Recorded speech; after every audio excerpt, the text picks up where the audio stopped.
13절부터 우리 26절 말씀까지 우리 같이 한번 보시도록 하겠습니다. 같이 한번 보시겠습니다.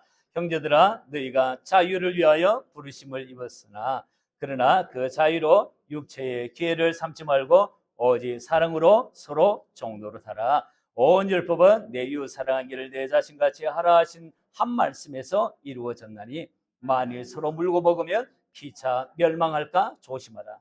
내가 이르노니 너희는 성령을 따라 행하라. 그리하면 육체의 욕심을 이루지 아니하리라. 육체의 소욕은 성령을 거스르고 성령은 육체를 거스르나니 이들이 서로 대적함으로 너희가 원하는 것을 하지 못하게 하려 함이니라. 너희가 만일 성령이 인도하시는 바가 되면 율법 아래에 있지 아니하리라. 육체의 일은 분명하니 곧 음행과 더러운 것과 호색과 우상 숭배와 주술과 원수 맺는 것과 분쟁과 시기와 분냄과 당짓는 것과 분열함과 이담과 투기와 술취함과 방탕함과 또 그와 같은 것들이라. 전에 너희에게 경계한 것 같이 경계하노니 이런 일을 하는 자들은 하나님의 나라를 유업으로 받지 못할 것이요 오직 성령의 열매는 사랑과 희락과 화평과 오래 참음과 자비와 양성과 충성과 온유와 절제니 이 같은 것을 금지할 법이 없느니라. 그리스도 예수의 사람들은 육체와 함께 그 정욕과 탐심을 십자가에 못 박았느니라. 만일 우리가 성령으로 살면 또한 성령으로 행할지니 헛된 영광을 구하여 서로 아멘. 우리는 지난주 자유에 대한 말씀을 나누어 드렸습니다. 우리가 5장 오늘 13절부터 보지 않습니까? 5장 1절에 주께서 이 자유를 우리에게 회복시켜 주시기 위해서 공적인 삶, 공생의 삶을 사셨다라고 그렇게 말씀을 같이 나누어 드렸습니다. 하나님께서 맨 처음에 인생들을 창조하실 때 하나님께서 굉장히 많은 리스크를 갖고 있었지만 그 리스크를 감내하고 우리에게 주신 것이 있는데 그게 뭐냐니까 자유의지입니다. 자유의지. 그래서 그 자유의지를 가지고 살게 만드셨고 그 자유의지를 주시면서 주님께서 명령하신 바가 있으십니다. 동산 중앙에 있는 나무, 생명과 그리고 선악과 이 두 나무가 있습니다. 그 생명과와 선악과 그리고 주변에 있는 나무들, 그 과실들 그거 따먹으라고 말씀하십니다. 그 생명과와 주변에 있는 과실을 따먹고 선악과는 따먹지 말라. 주님께서 그렇게 말씀하신 거예요. 나머지는 임의대로 따먹되 선악과는 너가 임의대로 따먹어서는 안 돼. 그런 말씀을 하신 것이에요. 그걸 자유의지에 맡긴 것이에요. 그런데 이 자유의지를 가지고 우리의 할아버지 아담 파파께서 이걸 선악과를 따먹은 거예요. 생명과는 임의로 따먹되 나머지 가시는 임의로 따먹되 선악과는 임의로 따먹어서는 안 되는 거예요. 주님이 따먹으라 하실 그때가 있으셨을 거라고 생각을 합니다. 왜냐하니까 과일이니까 말이죠. 과실이니까 말이죠. 그런데 임의로 따먹은 거예요. 하나님께서 그렇게 먹지 말라고 하는, 임의로 먹지 말라고 하는 그 선악과를 따먹으로 인해 가지고 엄청난 결과들이 생겼는데 그건요 선악을 알게 되었다라고 하는 거예요. 선악을 분별하게 되었던 것입니다. 근데 문제는요 눈이 딱 밝아져가지고 선이 뭔지 악이 뭔지는 딱 알게 됐는데 문제는 선을 알매도 불구하고 선을 행할 수가 없다라고 하는 거예요. 악을 알매도 불구하고 악을 행하지 않을 수 없는 시기에 빠진 거예요. 그래가지고 어떻게 됐을까요? 죄악을 알매도 불구하고 죄악을 안 지을 수가 없어요. 그래서 죄가 주는 결과가 뭐냐니까 죄의 삭슨 사망이라. 그래서 죽게 되는 거예요. 그래서 주님이 뭘 하셨냐니까 너 선악과 먹으면 반드시 죽으리라. 그래서 죽은 거예요. 영원히 원래 하나님께서 살게 하시려고 그렇게 계획을 하신 것입니다. 생명과를 따먹고 영원히 살도록 주님께서 계획하신 것입니다. 그런데 이들이 불순종한 거예요. 그래가지고 이런 엄청난 일이 벌어지게 된 것입니다. 이렇게 사람이 죽게 된 이 엄청난 불행을 주님께서 회복시켜 주시기 위해서 다시금 자유를 회복시켜 주시기 위해서 예수님께서 하늘 보좌를 버리시고 이 땅에 오신 거죠. 그리고는 십자가를 지시고 부활하시고 성천하셔서 영으로 우리 가운데 오신 것입니다. 그런데 이 자유를 앗아가려고 하는 자들이 갈라디아 교회 안에 들어온 거예요. 그들은 주장하기를 할례를 받아야 한다. 율법을 지켜야 구원을 받는다라고 그러면서 다시 죄의 종, 이 마귀의 종으로 삼으려고 하는 이 자유를 위협을 하게 된 거예요. 그래서 바울 사도께서 열받으셨습니다. 열받으셨습니다. 성경에 나와 있는 제자 그리고 예수님이 뭐 이렇게 분노하지 않았고 뭐 이렇게 화내지 않았고 그런 분들 아니에요. 분노하고요, 화내시고요, 막 그렇게 하셨어요. 문제는 이제 파괴적인 행동을 하지 않았을 뿐이지 주님 화내시고 막 그러셨어요. 사도 바울도 열받았어요.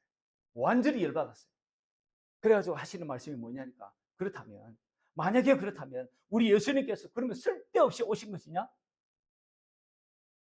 예수님께서 오실 필요가 없지 않았느냐? 근데 우리 예수님이 오시지 않았냐?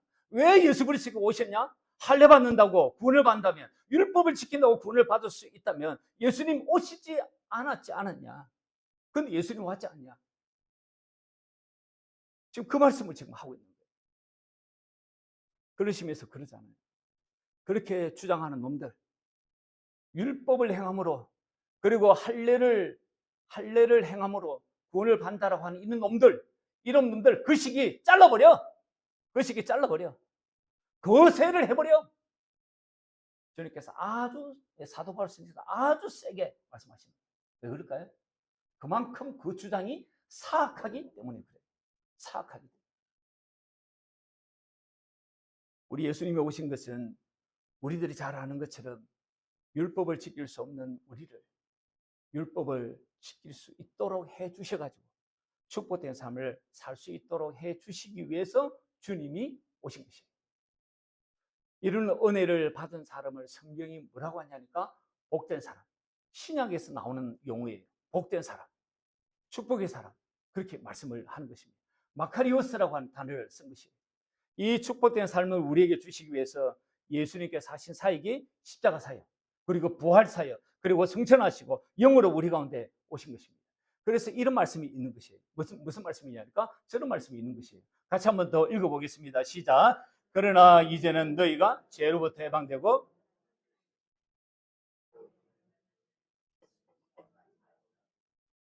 네, 그 마지막은 영생이라. 죄로부터 해방되고요, 거룩함이 이르는 열매를 맺었으니 그 마지막은 영생이라. 그래서 결국은 영생 주시려고. 영생 주시려고. 죄로부터, 죄 짓지 않는 사람, 죄를 짓지 않는 사람 만들기 위해서 주님께서 그렇게 하신 것입니다. 죄 짓지 않으니 그 사람 거룩하게 되고, 그 거룩함을 살다가 주님께서 영생을 딱 주시는 영생을 받는 것이에요. 기존에 우리가 알고 있는 생각과 좀 틀립니다. 성경은 그렇게 이야기하지 않아요. 성경은 즉각적인 구원 이야기하지 않아요. 로마서 6장 6절도 말씀합니다. 같이 한번 보시겠습니다. 6장 6절입니다. 같이 한번 읽어보겠습니다. 시작. 우리가 알거니와 우리의 옛사람이 예수와 함께 십자가에 못 박힌 것은 죄의 몸이 죽어 다시는 우리가 죄에게 종노릇하지 아니하려 함이니. 주님께서요, 십자가에 못 박혀 죽으신 것은 우리가 죄에 더 이상 종노릇하지 않도록, 죄 짓고 살아가지 않도록, 마귀의 종으로 살아가지 않도록 하시기 위해서 주님이 십자가에 못 박히셨다라고 말씀하고 계시는 것입니다. 그래서 죄 짓는 죄의 종에서 죄 짓지 않는 자유인, 죄 짓지 않는 하나님의 자녀, 하나님의 종이 되게 하신 것입니다. 그래서 요한복음도 그렇게 말씀이 있으시죠. 진리를 알지니 진리가 너희를 자유케 하리라. 저 진리가 예수님을 이야기합니다. 예수님이 우리를 자유케 하십니다. 예수님을 알아야지 우리가 자유하게 돼요. 그 안다라고 하는 것, 성경에서 안다라고 하는 것은요, 내 옆에 있는 아내를 내가 아는 것처럼, 내 옆에 있는 이 남편을 내가 아는 것처럼 그렇게 아는 것을 이야기해요. 서로 교제하면서 아는 거예요. 체험하면서, 경험하면서 아는 그것을 안다라고 성경이 이야기해요. 주님을 그렇게 아는 사람, 그 사람이 자유를 얻는다라고 말씀하는 거예요. 그런 사람이 영생을 얻어요. 그래서 요한복음 17장 3절에 유일하신 참 하나님과 그가 보내신 자 예수 그리스도를 아는 것이 영생이라고 말씀하는 거예요. 주님을 알지 못하면요, 그렇게 알지 못하면 영생이 없는 것이에요. 그래서 우리는 더 이상 죄의 종, 마귀의 종이 아니고 자유인입니다. 예수님과의 관계 속에서 복을 누립니다. 예수님을 마음으로 보고 그분의 음성을 마음으로 듣고 하면서 행복을 누리는 것입니다. 세상에 좋은 지도자와 그렇지 못한 지도자를 분별하는 기준 중에 하나가 있다면요, 그건 자유입니다. 자유. 이 자유를 주려고 하면요, 백성들에게, 국민들에게 자유를 자꾸 주려고 하면 그거 통치자 입장에서요 굉장히 리스크가 큰 거예요. 이 자유를 가지고 뭐 어떻게 살지, 어떻게 방종하며 살지, 이거 지도자로서는 굉장히 리스크가 큰 거예요. 그런데도 바람직한 지도자는요 자유를 자꾸 주려고 해요. 그런데요, 그렇지 않은 지도자는요 자유를 억압하고 자기 통제하에 두려고 하는 지도자, 그런 지도자가 독재자입니다. 독재자.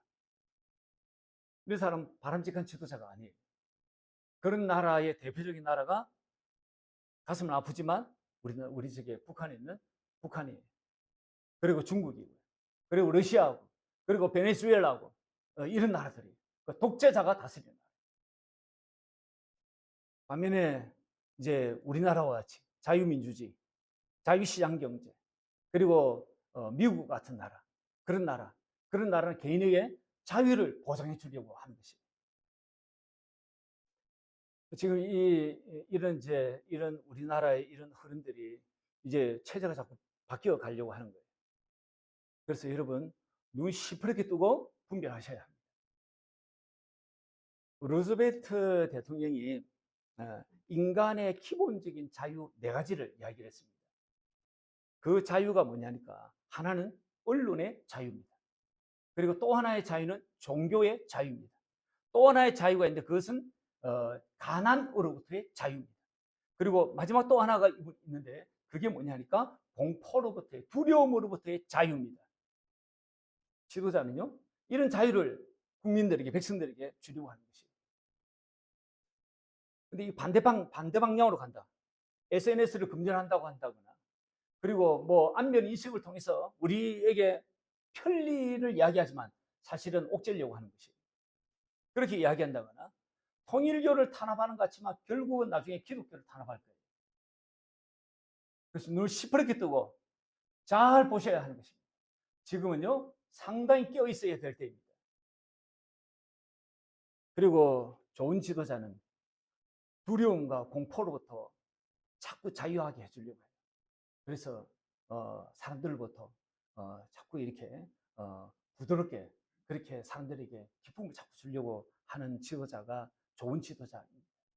그런데 자꾸 뭔가 옥죄려고 한다, 뭔가를 공포스럽다, 이건요 우리가 상당히 경계해야 될 지도자 모습입니다. 지난주 이런 자유에 대한 설교를 제가 나누었고, 오늘은 우리 주님이 이 자유를 어디에 뭐 하는데 그렇게 사용할 것인지에 대해서 말씀하시는 본문이 오늘 내용입니다.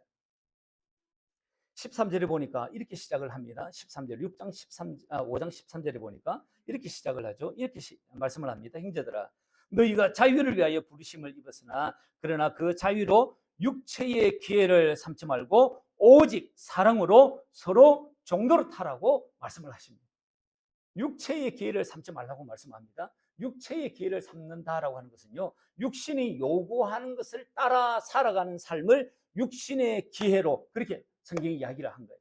육신이 요구하는, 내 이 몸이 요구하는 대로, 내 육신의 생각과 마음이 요구하는 대로 살아가는 거예요. 그래서 보고 싶은 대로, 듣고 싶은 대로, 입에 땡기는 대로, 여러 가지 몸이 원하는 대로 그 요구를 따라 살아가는 삶, 그거 살지 말라고 이야기를 하는 거예요. 여러분은 공휴일에 뭐 하십니까? 휴가 때 뭐 하십니까? 연휴 때, 또 명절 때 여러분 주로 뭐 하세요? 앙케이트 조사를 했더라고요. 그래서 제가 자료를 보니까 문화예술, 문화예술을 관람한다라고 이제 하는 분들이 가장 많더라고요. 그 중에 이제 많은 퍼센테이지를 차지하는 게 영화. 그러면서 이제 대중문화 문화예술을 이제 관람하는 것 중에 이제 요즘 많이 이제 퍼센테이지가 증가하는 게 이제 뮤지컬, 직접 이렇게 이제 공연을 보는 것, 이제 이런 쪽으로 퍼센테이지가 자꾸 이제 올라가는 것 같아요. 그리고 두 번째로 많이 나온 게 이제 여행 관광, 이런 것이 이제 증가 추세로 있습니다. 그리고 가족 친구와 함께 여가 활동을 하는 것, 또 혹은 이제 스포츠 운동을 하는 것, 또 어떤 경우는 휴식, 미디어를 시청하는 것, 이런 퍼센테이지로 이렇게 순위가 나열되어 있더라고요. 여러분은 휴가 혹은 연휴 혹은 명절 때 뭐 하십니까? 적절한 휴식도 그리고 여가도 문화도 여행도 이렇게 필요할 겁니다. 근데 삶의 방향 자체가 삶의 방향 자체가 뭐 이런 쪽으로 가면 곤란한 것이. 그래서 삶의 방향 자체가 뭐 여가를 위해서, 삶의 방향 자체가 여행을 위해서, 삶의 방향 자체가 문화 혹은 취미를 위해서 삶의 방향이 그렇게 되어 있다면 그건 성경에서 지금 이야기하는 삶의 방향이 아닌 것이에요. 오직 나의 꿈은 뭐 유럽 여행을 한번 가는 거다. 그래서 내 삶의 이 방향이 딱 유럽 여행이 딱 박혀 있는 사람, 그거 성경이 지금 그거 육체의 기회를 삼는 것이라고 말씀합니다. 여러분 내 삶의 방향을 체크할 수 있는 것이 있습니다. 나는 내 삶의 방향이 지금 어디로 가고 있을까를 체크할 수 있는 바로미터가 있습니다. 그거 돈입니다. 돈. 성경이 굉장히 돈 이야기 많이 합니다. 왜냐하니까 네 보물이 있는 곳에 네 마음이 있기 때문에 그래요. 그래서 보물이 어디로 흘러가는 가 재정이 어디로 흘러가는가를 보면 내가 육적인 사람인가 영적인 사람인가 딱 분별을 하게 돼요. 그래서 내가 돈을 쓰는데 우리 가정에 재정이 딱 들어올 것이지 않습니까? 재정이 들어오는데 그 재정의 상당 부분 아마 이 먹는데 왜냐하면 이렇게 먹는 것이 중요하니까요. 먹고 살자고 우리가 대부분 뭔가를 하지 않습니까? 하지 않습니까? 그래서 먹고 이렇게 마시는 것에 사실은 굉장히 많은 이제 퍼센테이지가 이렇게 가는데요. 먹고 마시는 쪽에 이제 퍼센테이지가 많이 가겠지만 그러나 그 외에 먹는 거 외에 이게 먹고 마시고 막 즐기는 쪽으로 돈이 굉장히 많이 흘러간다. 그런 사람은요, 내가 육신의 삶을 살고 있다라고 보시면 거짓말이에요. 근데 내가 주의 일에 재정을 내가 많이 쓴다. 그러면 그 사람 영적인 일에 많은 삶을 살아간다라고 보시면 거짓말이에요. 어, 목회자는 대부분 하면 10의 2 정도를 주의 몸된 교회에 씁니다. 10의 2 정도. 제가 보니까 한 10의 2 정도 이렇게 하더라고요. 어, 그 대부분 아마 제대로 신앙생활 하시는 분은 아마 10의 2는 아니더라도 10의 한 1.5 정도는 하지 않나. 11조 드리고 나머지 각종 헌금 있죠. 뭐 건축, 성교, 뭐 주정, 뭐 절기, 뭐 이런 헌금을 주로 이제 쓰면 보통 한 1.5 정도 이렇게 쓸 거예요. 그래서 우리 가정에 들어오는 재정을 한번 딱 한번 챙겨 보시면 내가 어디에 많이 쓰지? 이걸 딱 보면요. 아, 내가 영적인 삶을 추구하면서 살아가는가 아니면 내가 육적인 삶을 추구하고 살아가는가가 어느 정도 판단이 돼요. 좌우지간 오늘 성경은요 우리에게 주어진 이 자유를 가지고 육신이 요구하는 것을 따라 살지 말라고 말씀을 하십니다. 대신에 뭐라고 이야기하고 있냐니까 오직 사랑으로 서로 정도로 타라고 그렇게 말씀을 하세요. 그러면서 곧장 하시는 말씀이 14절의 말씀입니다. 14절 한번 보시죠. 5장 14절 말씀 같이 한번 읽어보면 좋겠습니다. 같이 한번 읽어보겠습니다. 시작. 온 율법은 내 이웃 사랑하기를 한마디로 14절의 이 말씀은 이웃사랑, 이웃사랑, 이웃사랑을 말씀하십니다. 로마서 13장 8절의 말씀 한번 보겠습니다. 같이 한번 읽어보겠습니다. 시작. 피차 사랑의 빛 외에는 아무에게든지 아무 빛도 지지 말라. 남을 사랑하는 자는 율법을 다 이루었느니라. 지금 율법의 완성이 뭐라고 이야기하냐니까 이거 사랑하는 거야. 상대를 사랑하는 것이야. 이렇게 지금 말씀하고 있는 대목이 로마서 13장 8절에 이 말씀입니다. 그러니까 지금 14절의 본문의 14절의 말씀과 괴를 지금 같이 하고 있습니다. 우리가 가지고 있는 이 자유는요, 상대를 사랑하는데 사용하라고 말씀을 하고 계십니다. 그게 율법을 다 이루는 것이에요. 율법을 다 이루는 것입니다. 실제 그럴까요? 실제 그렇습니다. 실제 그렇습니다. 상대를 아가페 사랑으로 사랑하는데 상대를 해코지한다? 상대의 것을 도둑질한다? 상대를 살인한다? 그럴 수 있을까요? 그럴 수 없어요.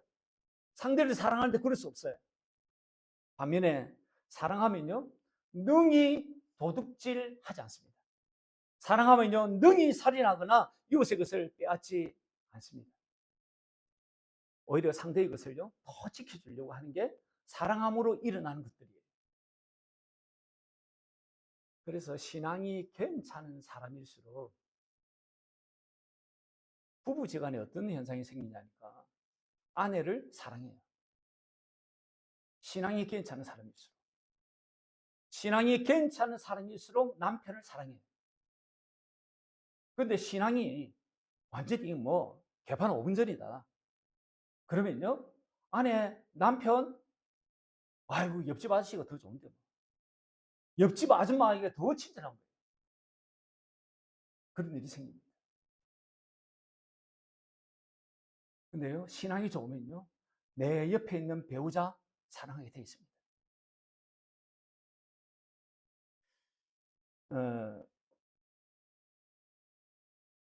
신앙이 좋으면요, 내 옆에 있는 성도도 사랑하게 돼 있습니다. 내 옆에 있는 믿음의 식구들 진짜 보고 싶어요. 신앙이 좋으면.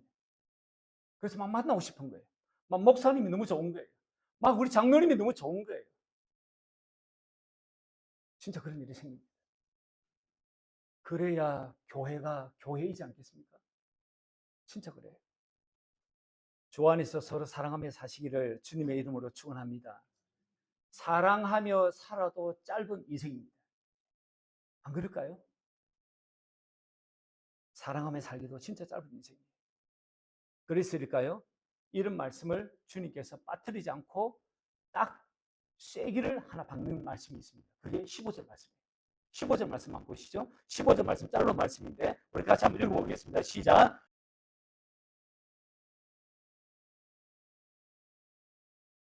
이 말씀을 하세요.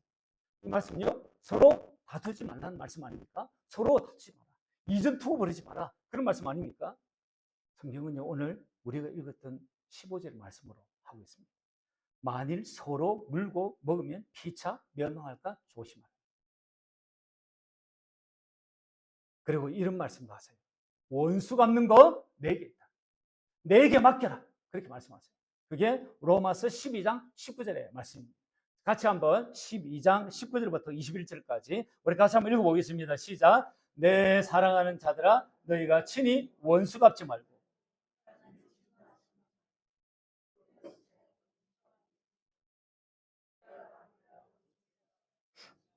내 원수가 줄이거든 먹이고 목마르거든 마시게 하라.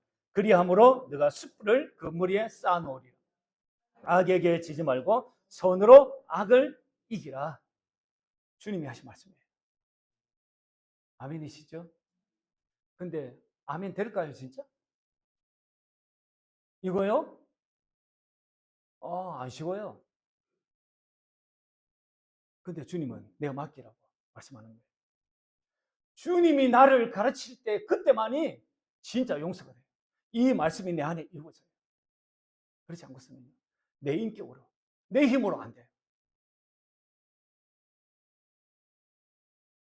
여러분, 주님이 그러시는 거예요. 왜 서로 물고 뜯지 말라고 그렇게 말씀하실까요? 왜 성경에서 15절에 만일 서로 물고 먹으면 피차 멸망할까 조심하라 이 말씀을 하실까요?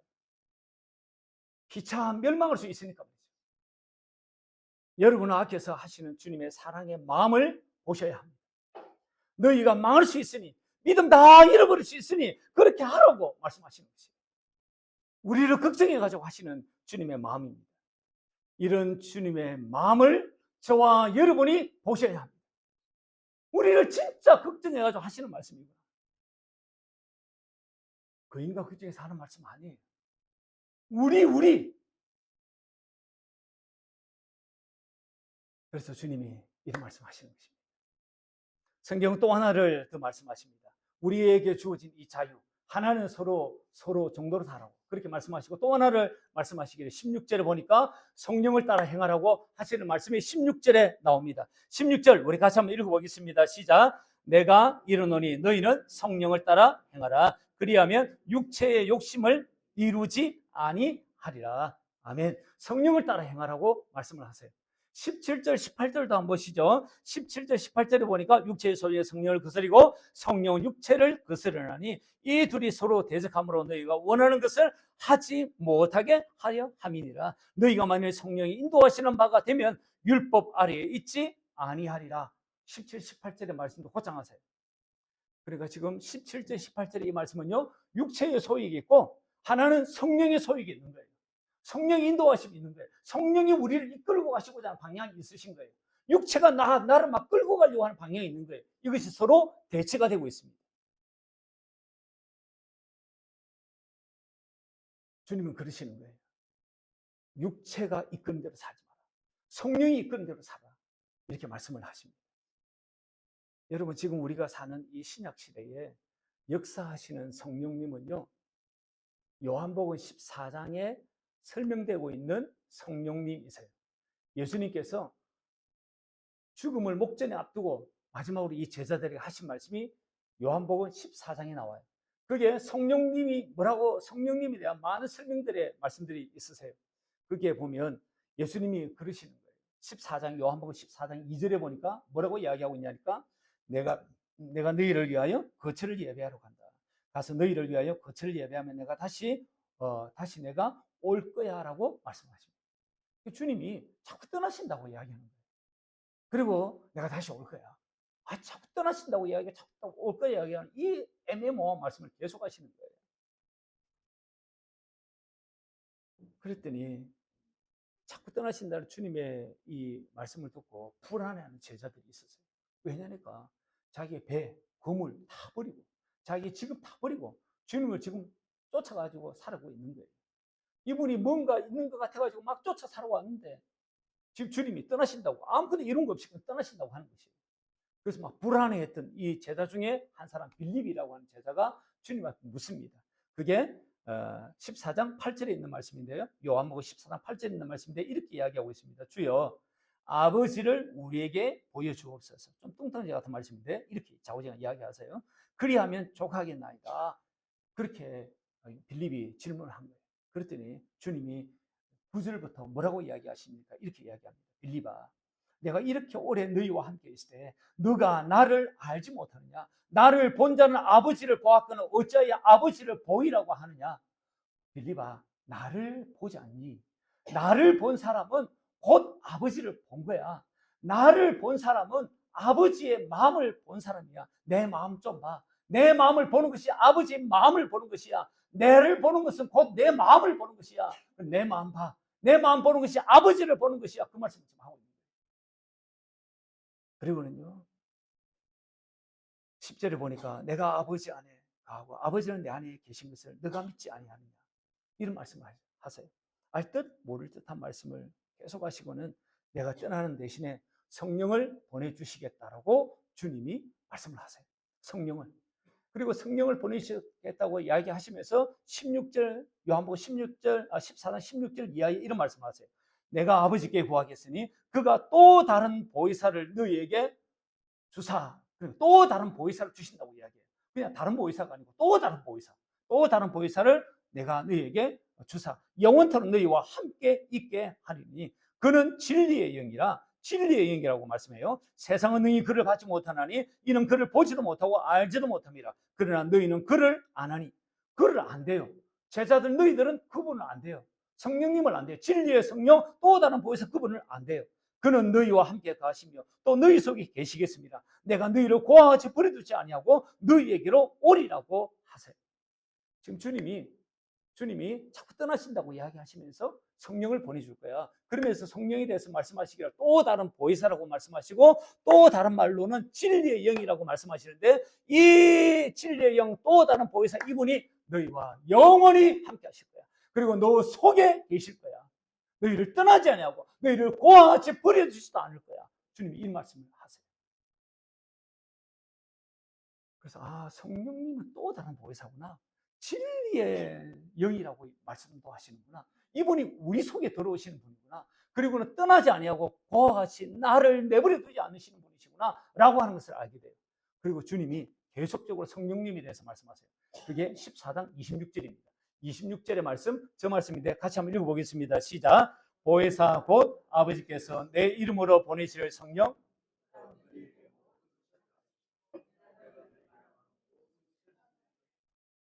성령님에 대해서 설명하시기를 보혜사 곧 아버지께서 내 이름으로 보내실 내 이름 예수님이 지금 화자예요. 예수님이 말씀하시는 나 예수의 이름으로 보낼 성령이야. 그래서 성령님을 예수의 영이라고 말씀하는 겁니다. 성령님을 예수라고 하는 것이에요. 내 이름으로 보내실 성령. 그분이 너희에게 모든 것을 가르치고 성령님 우리를 가르친대요. 성령님이 우리를 직접 가르쳐요. 성령님이 우리를 가르치는 것을 믿으셔야 합니다. 성령이 나를 가르치세요. 그리고 내가 너에게 말한 모든 것을 생각나게 하죠. 제자들에게 한 말씀 아니에요. 오늘 21세기를 살아가는 저와 여러분 같은 제자들에게도 동일하게 하시는 말씀이에요. 그리고 성령님이 또 말씀하시기를 요한복음 16장 13절입니다. 같이 또 한번 읽어보겠습니다. 시작. 그러나 진리의 성령이 오시면 그가 너희를 모든 진리 가운데로 인도하시리니 그가 스스로 말하지 않고 오직 들은 것을 말하며 장래일을 너희에게 알리시리라. 저 진리의 성령님 말씀하시는데 그 진리의 성령님이 하시는 역할 중에 하나가 우리를 모든 진리 가운데로. 진리는 5가지가 있죠. 진리는 성령님이 진리, 예수님, 하나님이 진리고, 예수님이 진리고, 성령님이 진리고, 성경이 진리고, 그리고 하나님의 입에서 나오는 말씀이 진리라고 요한복음 17장 17절에서 말씀하고 있는 거예요. 이 진리 속에 성경 안으로 성령님이 모든 진리 가운데로 성경 안으로 우리를 이끌어 가시는 거예요. 성경 안으로 성령님 우리를 이끌어 가세요. 그래서 우리에게 말씀해 주세요. 성령님도 들은 것을 말씀해 줘요. 그리고 장래 일들도 성령이 말씀해 주시는 것이에요. 이 성령님이 오늘 본문 갈라디아서에서 말씀하시는 성령님이세요. 이 성령님께서 우리를 인도하시고요. 그 인도하심을 따라 살면 육체의 소욕을 이루지 아니하리라고 말씀을 하시는 것이에요. 그럼 이 성령님은 언제 우리를 인도하실까요? 언제부터 우리를 인도하실까요? 아무 때는 우리를 인도하실까요? 아니요. 아무 때는 우리를 인도하지 않으세요. 믿음이 있어야 합니다. 그래서 기독교에는 모든 것이 믿음입니다. 가장 베이직에 깔려있는 게 뭐냐니까 믿음이에요. 믿음. 뭘 믿는 믿음이어야 할까요? 지금 예수님이 하신 말씀을 믿는 믿음이 1차적인 믿음입니다. 이 말씀을 지금 믿어요. 성령님에 대해서 하신 말씀. 성령님이 이런 분이시구나. 이걸 믿어야 합니다. 그리고 이 성령님이 가르쳐주는 분이 예수님이에요. 이 예수님은 어떤 분이신가? 이 예수님은 약속을 따라 오신 분이신 것을 믿으셔야 합니다. 그러니 약속을 따라 오신 예수님, 두 번째 언약, 새 언약을 믿는 믿음을 가진 사람에게 역사를 하십니다. 제가 한 번 더 이야기하겠습니다. 이 예수님은요, 창세기 3장 15절, 18절, 21절, 22절 계속해서 약속하신 그분이에요. 그 예수님. 아브라함에도 약속하시고, 모세를 통해서 약속하시고, 다윗을 통해서 약속하시고, 예레미야, 에스겔을 통해서 약속하신 그분이 누구냐? 예수님이에요. 그래서 그분은 약속을 따라 오신 분이에요. 약속을 따라 오신 그분을 믿어야 합니다. 그분을 믿을 때 성령님이 그때부터 진리의 성령님, 또 다른 보혜사 그분이 우리에게 작동하시기 시작하는 것이에요. 그렇지 않으면 작동하지 않아요. 사도행전에 나오는 오순절날의 성령 강림도 사도들이 전파한 그 약속을 믿는 이들에게 임하셨던 거예요. 지금도 이 패턴은 동일한 것입니다. 두 번째 언약, 새 언약을 믿는 믿음을 가진 이들이 기도할 때 구하고 찾고 두드리면 진리의 성령님이 오시는 거예요. 그래서 구하는 자에게 성령을 주시지 않겠느냐. 그래서 간절히 찾으면 성령님께서 오시는 것이에요. 그 성령님이 우리를 성경 가운데로 모든 진리 가운데로 이끌어 가셔서 예수님을 자꾸자꾸 가르치는 것이에요. 그것이 마음의 할례입니다. 마음의 할례. 마음의 할례를 통해 가지고 주님을 자꾸자꾸 성령님께서 주님을 자꾸자꾸 알게 하세요. 주님을 자꾸자꾸 알면 알수록 어찌 되느냐 하니까 주님을 자꾸 사랑하는 마음이 생겨요. 그래서 정상적인 그리스도인은요, 예수님을 사랑하는 사람이에요. 예수님 생각하면 눈물이 주저 흐르고, 예수님 생각하면 내 마음이 먹먹하고, 예수님 생각하면 내 마음이 어떻게 되고, 그게 예수쟁이에요. 그런 가운데 주님이 당신을 보여주시고, 마음을 보여주세요. 그리고 들려주시고, 인도하세요. 이 말씀은 심오한 말씀입니다. 그럴 때 우리에게 나타나는 열매가 있습니다. 그게 성령의 열매예요. 그 말씀을 22절, 23절에서 말씀하고 있는 거예요. 22절에 보니까 22절부터 23절에 보니까 오직 성령의 열매는 사랑과 희락과 화평, 이걸 먼저 이야기해요. 하나님과의 관계에서 비롯되는 것이에요. 그리고 오래 참고 자비와 양선, 이거는 상대방과의 관계를 맺으면서 일어나는 일들이에요. 오래 참고요, 친절하고요, 그리고 선을 행해요. 그리고 보니까 충성과 온유와 절제, 이건 자신과의 관계예요. 그 마음 안에 성령님이 임한 사람은 충성스러운 마음이 있어요. 충성되게 살아요. 그리고 마음에 온유함이 일어나요. 그리고 스스로 절제하는 마음들이 주님이 주세요. 그래서 절제하게 돼요. 반대로 육체의 소욕을 따라 살면 나타나는 열매들도 있습니다. 그게 19절부터 해가지고 21절까지의 이 내용입니다. 19절부터 21절까지 우리 같이 한번 제가 한번 읽어볼게요. 육체의 일은 분명하니 음행과 더러움과 호색과 우상숭배 주술과 원수 맺는 것 분쟁과 시기와 분냄과 당지는 것 분열 이단 투기 술 취함 방탕함 그와 같은 것들이라. 전에 너에게 경계한 것 같이 경계하는 이런 일을 하는 자들 하나님의 나라를 유업으로 받지 못한다라고 말씀을 하고 있는 거예요. 대부분 아시죠? 더러운 것은요, 불결한 사고와 행동을 이야기해요.